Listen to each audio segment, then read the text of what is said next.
Today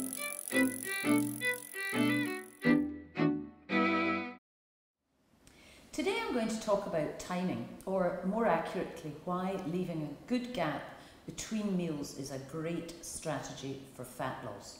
In my new diet, 2 weeks in the super fast lane, I recommend leaving 5 hours between meals. And there are good and scientifically proven reasons behind this strategy. And it's mostly about why, when we eat well but not too often, we can accelerate the action of certain enzymes and hormones which encourage the body to burn fat rather than storing it. Now, this is important if you're a squirrel or some other creature that has to store fat for months on end, but not for those of us who are lucky enough to live in the land of plenty, where food is around every corner. The balance between the blood sugar hormones insulin and glucagon is complex and delicate. Insulin is the one that basically stores fat. Now, this can be very irritating and frustrating when you're trying to lose weight, but it is vital to life.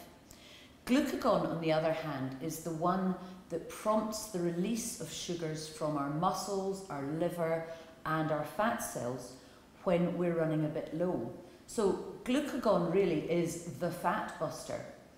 And what happens when we leave a good gap between meals and don't snack? We allow glucagon to really get into action and start encouraging the fat cells to release their stores so that the fat cells shrink and we shrink. Getting the hang of the fact that a bout of hunger is actually not a biochemical emergency, well, unless you've been following a very low calorie diet and are therefore possibly pretty short in certain nutrients for a while, and it can be tricky. If you're the kind of person who's used to eating regularly, eating when others around you are eating perhaps little and often, but when you actually eat when you really are hungry and you eat well when you do, it turns the whole thing kind of on its head, and you learn to live with the occasional bout of hunger and realise that it's not an emergency. Now, this is where planning ahead can be really helpful, because there's nothing worse than being stuck in a situation whereby you haven't got anything about you and therefore you tend to reach for the wrong kind of snack. Here are a few of my soup and stew recipes that you can make ahead of time and portion, then refrigerate or freeze, so you're well ahead of the game. The first thing involved in any soup or stew is a vegetable base, which gives it a real depth of flavour. Now, a lot of dieters say to me, oh, but there's all that chopping. Enter the mandolin. Not the type that you play medieval ditties on, but the type which is super cheap. I'm not particularly pushing any brand, but it's super cheap, lasts for years, and really takes the pain out of vegetable preparation. I've got,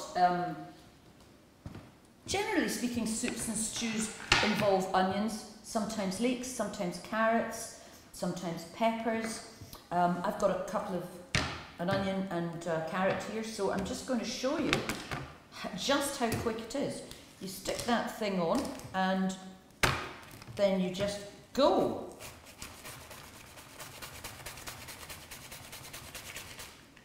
Done. Same with the carrot.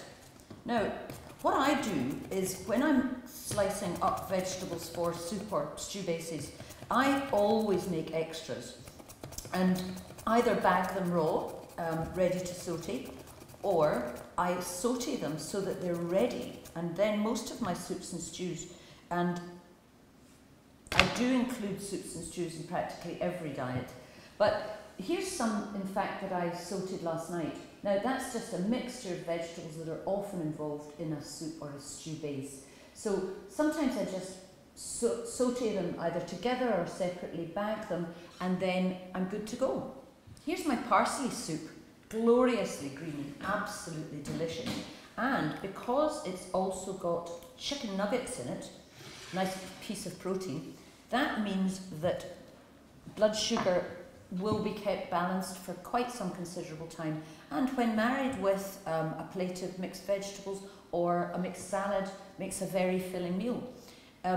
Another soup that I include in the diet, which is also very green and very delicious, is a spinach and watercress.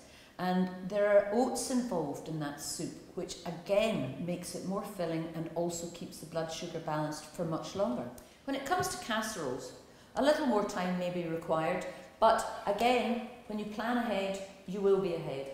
For example, my aromatic lamb casserole, you can also use beef for this. This takes actually very little time to prepare because it all goes in the pot at the one time, but it does like 2 to 3 hours either on the hob or in the oven to ensure the lamb is tender and also for the juices to thicken and enrich. Same goes for my chicken casserole. Now you can see the beautiful bright colours of this. That's achieved with a paste that's made, well, I generally use pestle and mortar.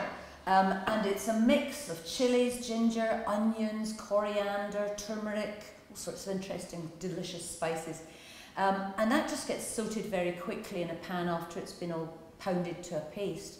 And then the addition of coconut milk, some chicken, and rice noodles and lime juice turn it into, well, I think you'll agree, sunshine on a plate. Now, if you are making this ahead of time, I have to point out that some of the vibrancy of the colour does reduce a little, but it still tastes absolutely delicious. And also, if you're making it ahead of schedule, I would say leave out the rice noodles to the very last minute. I hope in this short video I have sparked your interest, and I hope to see you again. But in the meantime, if you want to know more about my new diet, or indeed any of my other diets and books, go to my website, join me on Facebook, or follow me on Twitter.